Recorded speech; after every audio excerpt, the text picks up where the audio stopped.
Bismillahirrahmanirrahim. Assalamualaikum warahmatullahi wabarakatuh. Alhamdulillahirabbil alamin wa bihi nasta'in ala umuri dunya waddin. Wassalatu wassalamu ala asyrafil anbiya'i wal mursalin sayyidina wa habibina wa syafi'ina wa maulana Muhammadin wa ala alihi wa ashabihi wa dzurriyyatihi wa ahlil baitihi amma ba'd.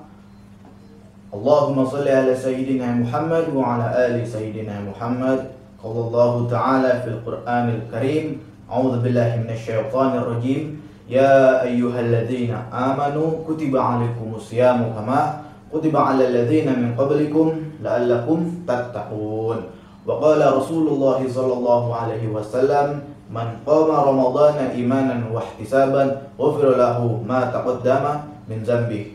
Wa qala syair, Ramadan syahrus shiyam, Ramadan syahrul qiyam.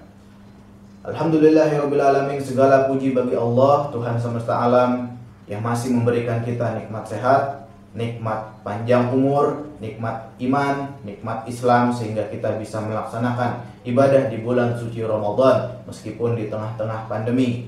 Sholawat beserta salam marilah kita panjatkan dan haturkan kepada baginda Nabi Muhammad SAW beserta keluarga, sahabat, tabi'in, serta umatnya yang senantiasa istiqomah mengikuti ajaran beliau sampai dengan akhir zaman.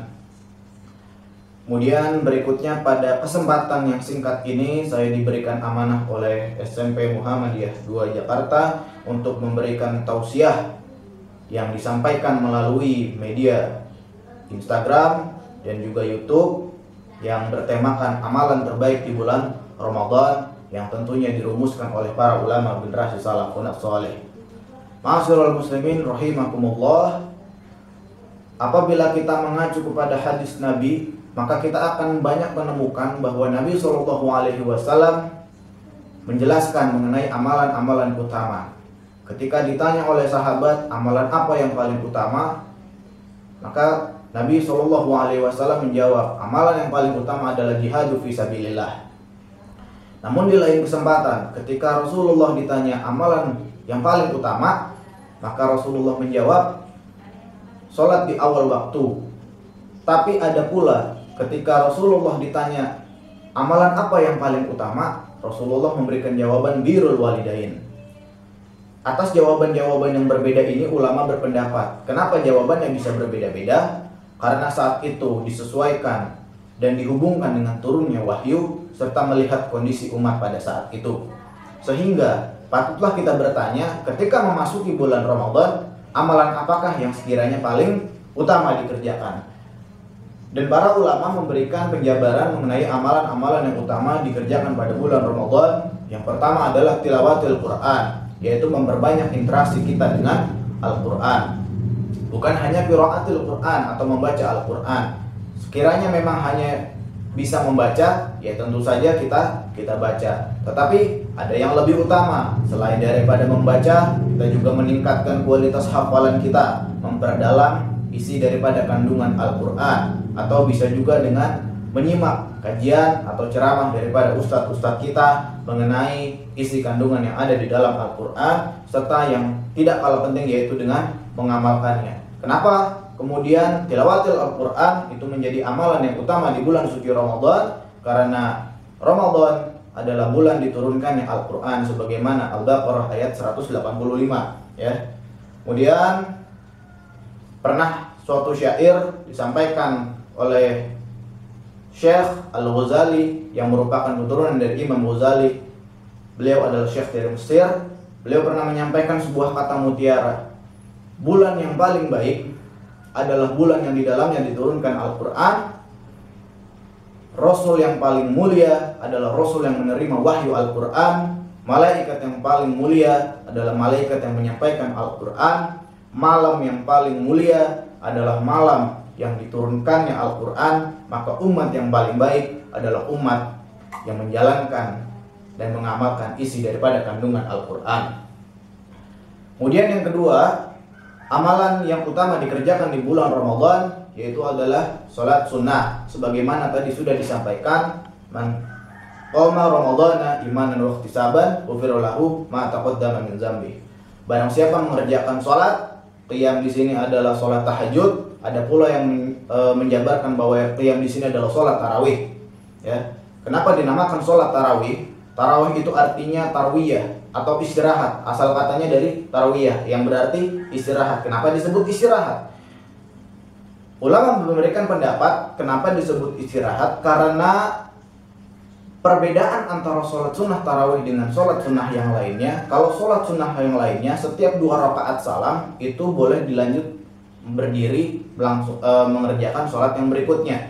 Tetapi kalau sholat tarawih, di antara sholat tarawih 2 rakaat salam ini ada jeda waktu yang dianjurkan untuk berzikir terlebih dahulu. Jadi ada istirahatnya. Itulah kenapa qiyamul Ramadan disebutnya sholat tarawih atau sholat yang di dalamnya ada istirahatnya. Ya. Kemudian amalan yang utama yang ketiga yaitu adalah berzikir. Adapun zikir yang di sini yang paling utama adalah zikir meminta ampunan kepada Allah Subhanahu wa taala berupa istighfar. Adapun istighfar yang dimaksud di sini adalah istighfar yang lazim seperti halnya kita ketahui seperti Astaghfirullahalazim. Adapun istighfar sesudah sholat seperti Astaghfirullahaladzzi la ilaha illa huwal hayyul qayyum wa atubu ilaik. Adapun seperti sayyidul istighfar, Allahumma anta rabbi la ilaha illa anta khalaqtani wa ana abduka wa ana ala ahdika wa wahdika mastata'tu a'udzubika min syarri ma sana'tu wa abu'u laka bi ni'matika alayya wa abu'u bi dzambi faghfir li fa innahu la yaghfiru dzunuba illa anta. Adapun zikir lain yang kemudian dianjurkan di bulan Ramadan adalah asyhadu an la ilaha illallah, astaghfirullah, nas'aluka ridhaka wal jannah wa na'udzubika minan nar. Allahumma innaka 'afuwun tuhibbul afwa fa'fu anna. Kemudian yang keempat, amalan utama yang dikerjakan di bulan Ramadan adalah bersedekah. Adapun tata cara bersedekah itu sedekah pada umumnya. Tetapi di bulan Ramadan ada sedekah yang mungkin tidak biasa kita temukan di luar daripada bulan Ramadan, yaitu membagikan takjil. Adapun keutamaan daripada membagikan takjil ini adalah kita mendapatkan pahala puasa bagi orang yang kita berikan takjil. Boleh jadi puasa kita ini banyak cacatnya karena kita masih mengerjakan hal-hal yang makruh, kita masih lalai dalam beribadah, bahkan naudzubillah boleh jadi kita tidak luput dari hal-hal yang haram juga. Sehingga ketika kita memberikan takjil kepada orang yang berpuasa, boleh jadi orang yang kita berikan takjil ini kualitas puasanya lebih baik, sehingga kita mendapatkan 2 pahala puasa. Adapun yang lebih utama dibandingkan sedekah itu sendiri ada namanya berzakat. Di bulan suci Ramadan kita juga diwajibkan untuk mengeluarkan zakat fitrah. Dan zakat fitrah itu adalah bagian daripada rukun Islam. Apabila kita tidak mengerjakannya, apalagi dengan sengaja tidak mengerjakannya, maka hukumnya dosa besar. Dan apabila kita mengingkari kewajibannya, maka hukumnya kita keluar daripada Islam. Kemudian yang kelima yaitu adalah menghidupkan malam. Adapun menghidupkan malam di sini maksudnya adalah senantiasa menghiasi malam-malam kita dengan ibadah. Karena merupakan janji Allah Subhanahu wa taala yang juga diturunkan dalam surat Al-Qadar. Ada satu malam di bulan Ramadan yang disebut sebagai malam Lailatul Qadar. Apa itu malam Lailatul Qadar? Malam Lailatul Qadar adalah malam yang apabila kita ibadah di dalamnya, maka ibadah tersebut lebih berat atau lebih baik timbangannya dibandingkan dengan ibadah 1000 bulan. Namun siapakah orang-orang yang kemudian mendapatkan malam Lailatul Qadar? Tentunya adalah orang-orang yang senantiasa menghidupkan malam-malamnya dengan ibadah sepanjang bulan suci Ramadan. Tidak harus pada angka-angka ganjil atau tanggal-tanggal ganjil atau 10 hari terakhir.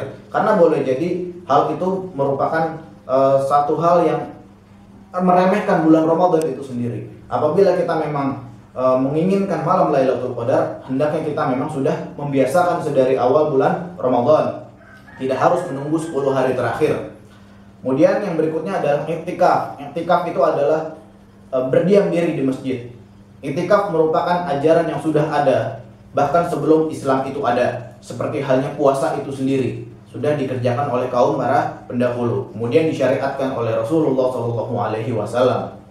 Adapun pada kondisi seperti ini kita mengikuti ulama dan ulil amri, karena kondisinya kita berada di tengah-tengah wabah. Alangkah baiknya apabila kita di rumah saja. Kemudian yang terakhir yaitu ada berdakwah. Adapun berdakwah di sini adalah amar ma'ruf nahi mungkar, yaitu menyeru kepada yang baik kemudian mencegah daripada perbuatan-perbuatan buruk. Nah, adapun tata cara daripada berdakwah bisa kita nasihati. Sekarang sudah banyak media-media sosial seperti halnya Facebook, Instagram, Twitter dan juga sebagainya, dan bisa kita manfaatkan untuk sarana berdakwah. Bahkan WhatsApp itu sendiri juga bisa dijadikan sarana untuk berdakwah. Kemudian adapun amalan-amalan lain yang memang sudah sedari awalnya utama seperti birrul walidain, kemudian menyantuni anak yatim, kemudian hormat kepada ulama dan juga sebagainya, itu juga tetap menjadi amalan-amalan yang utama. Dan juga tidak lupa berangkat umroh bagi mereka yang mampu, itu juga tetap menjadi amalan yang utama. Dan kondisinya ketika memasuki bulan Ramadan, maka amalan-amalan yang tadi dilipat gandakan antara 10 sampai dengan 700. Bergantung daripada bagaimana kualitas amal kita kepada Allah Subhanahu wa taala. Ma'asyiral muslimin rahimakumullah, itu saja terkait dengan tausiah amalan-amalan terbaik di bulan Ramadan. Dan di waktu yang singkat ini saya berpesan terutama kepada diri pribadi untuk kita bisa maksimalkan bulan Ramadan yang sisanya kurang lebih tinggal 12 sampai dengan 11 hari lagi. Kita bisa maksimalkan, kemudian perbanyaklah berdoa, perbanyaklah beristighfar. Kita doakan pula bangsa kita maupun seluruh muslim yang ada di seluruh dunia agar sehat walafiat, dan semoga cepat Allah angkat wabah ini sehingga kita bisa beribadah senantiasa seperti halnya hari-hari sebelum adanya wabah ini. Kurang lebihnya mohon maaf, dari saya cukup sekian. Wassalamualaikum warahmatullahi wabarakatuh.